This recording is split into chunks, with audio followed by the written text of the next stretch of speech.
किताबों में जो अफजल है उसे कुरान कहते हैं। किताबों में जो अफजल है उसे कुरान कहते हैं। इसे जिसने उतारा है उसे रहमान कहते हैं।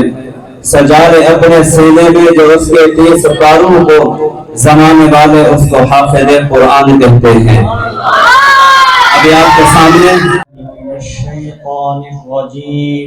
أعوذ بالله من الشيطان الرجيم بسم الله الرحمن الرحيم بسم الله الرحمن الرحيم قل أعوذ برب الناس قل أعوذ برب الناس ملك الناس ملك الناس إله الناس إله الناس من شر الوسواس الخناس من شر الوسواس الخناس الذي يوسوس في صدور الناس الذي يوسوس في صدور الناس من الجنة والناس من الجنة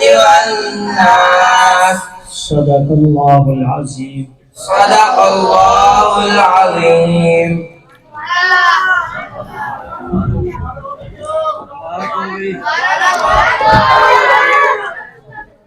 अभी